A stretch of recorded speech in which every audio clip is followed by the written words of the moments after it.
You can have knockout power, you can be lightning fast, but none of that matters if you can't avoid getting hit. One clean shot, that's all it takes to end a fight, derail your momentum, or worse, leave you questioning your entire game.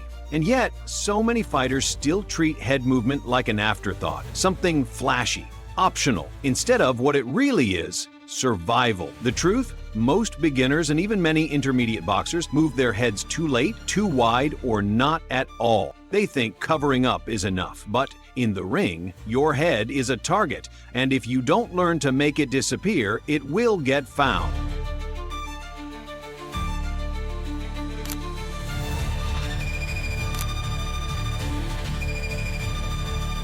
In this video, we're going beyond the basics. We're breaking down the exact head movement techniques used by legends like Mike Tyson, Lomachenko, and Canelo that can literally save you in the ring. And by the end, you won't just understand how they move, you'll know exactly when and why to use each technique. But first, let's break down what makes head movement such a game changer and why mastering it is non-negotiable. Head movement isn't just about dodging punches, it's about controlling the rhythm of the fight. When you slip a jab or roll under a hook, you're not just avoiding damage, you're making your opponent miss, hesitate, and waste energy. And in boxing, hesitation is fatal. Fighters who master head movement create opportunities where none seem to exist. They frustrate pressure fighters, break down counterpunchers, and force mistakes that turn defense into offense. So what exactly is head movement?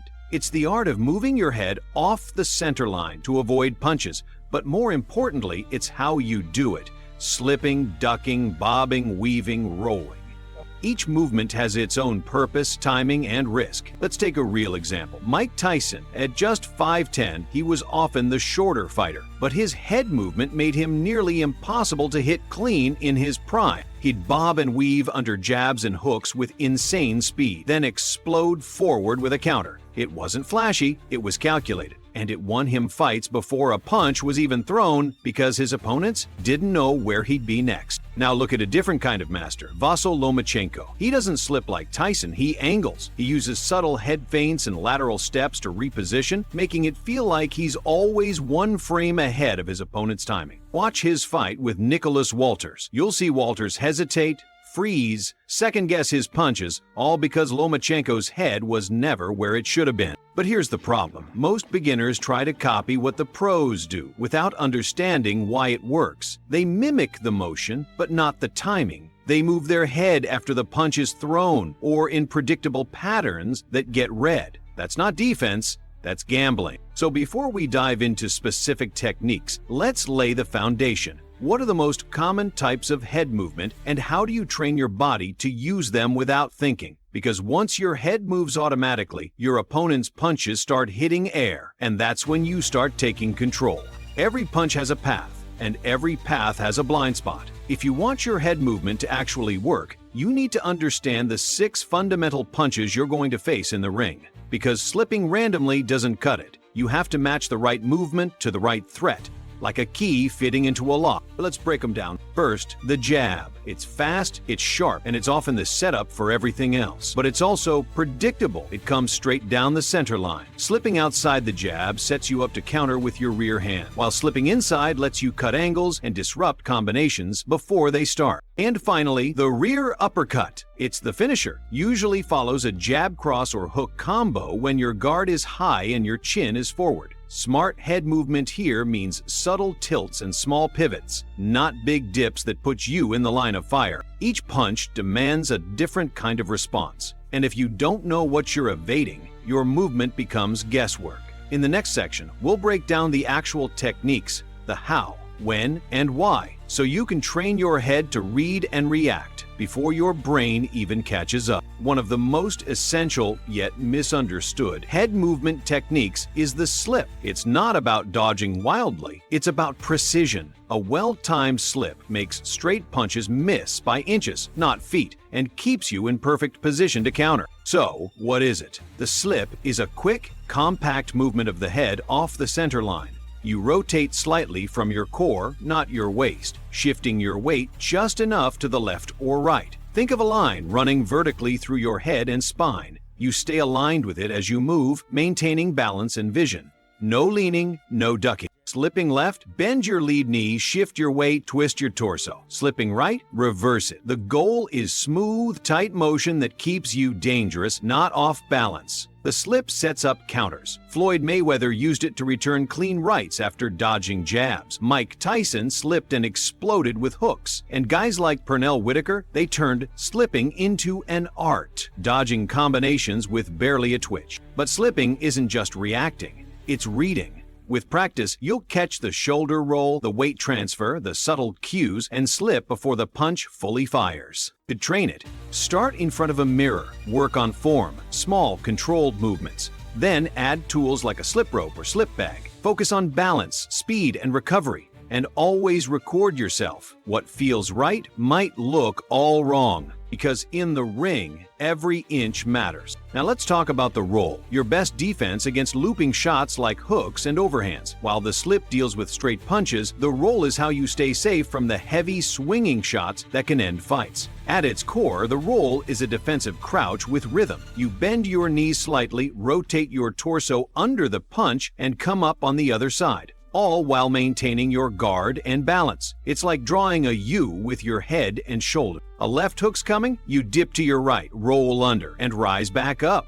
A right hook? Same motion in the other direction. The key is using your legs and core, not just bending at the waist. That keeps your base strong and your counters loaded. Watch how Mike Tyson used it. He'd roll under a hook and instantly fire back with his own, sometimes before his opponent even reset. Canelo does the same today, rolling, shifting angles, and countering off muscle memory. Training the roll starts with shadow boxing. Get the motion smooth and timed. Use a partner or a rope to simulate punches. Feel the rhythm, no stiff movements. It should flow. And always come back to stance, ready to punch, not just survive. Because the roll isn't just defense, it's an opportunity to stay close, stay dangerous, and take control of the fight. The pull is one of boxing's slickest defensive tools, and when done right, it can make your opponent look foolish while setting them up for a brutal counter. Here's how it works. Instead of slipping to the side or rolling under, you stay in line and just lean slightly back as the punch comes in. The shot misses by inches, and as the opponent overextends, you snap back with a straight right or check hook. Clean, sharp,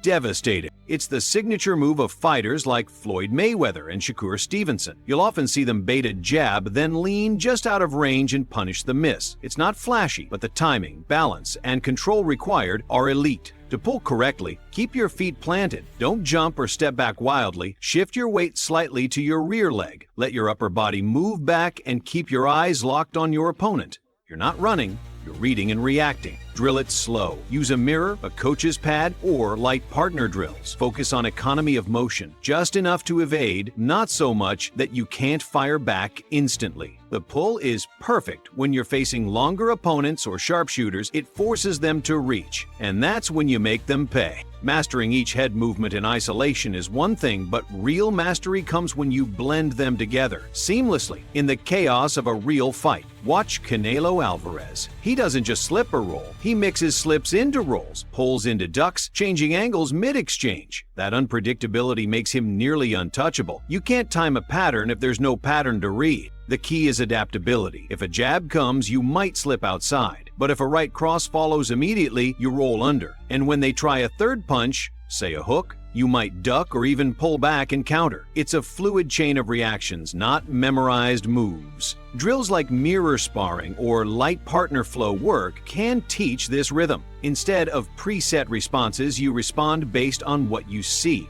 like live problem solving. The best offensive fighters aren't reactive. They're proactive with their movement, baiting attacks, controlling range, and staying just outside danger until it's their turn to strike. Even with good technique, head movement can backfire if you make certain mistakes, and these are more common than you'd think. First, overslipping. Some fighters move their heads way too far off the center line, exposing themselves or throwing off their balance. You only need to move just enough to make the punch miss. Anything more is wasted motion. Second, moving before the punch. If your head movement is too early or predictable, sharp opponents will time you. You're not dodging. You're inviting traps. Third, neglecting the guard. Some fighters rely so much on slipping and rolling that they drop their hands, but your defense should always be layered, head movement and a tight guard. And finally, moving without purpose. Don't bob and weave just for show. Every motion should have a reason: to avoid, to bait, or to create an angle.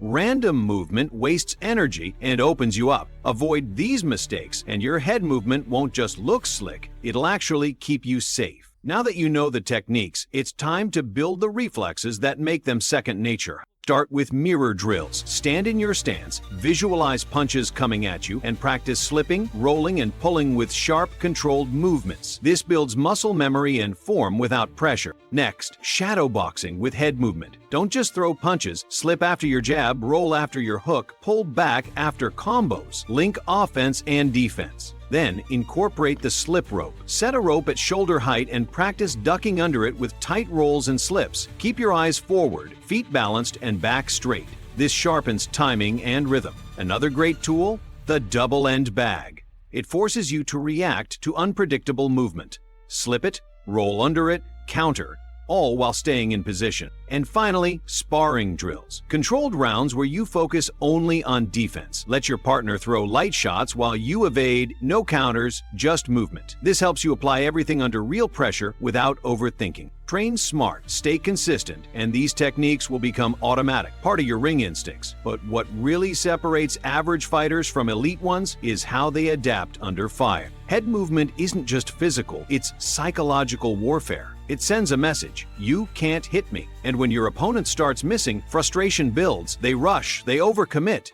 That's when openings appear. Great defensive fighters like Mayweather or Pernell Whitaker didn't just move their heads to stay safe, they did it to control the rhythm, dictate the pace, and mentally break opponents down. Every slip, roll, or pull was a bait, a trap, a way to lure the other guy into making mistakes. The truth is, mastering head movement means mastering patience, discipline, and confidence under fire.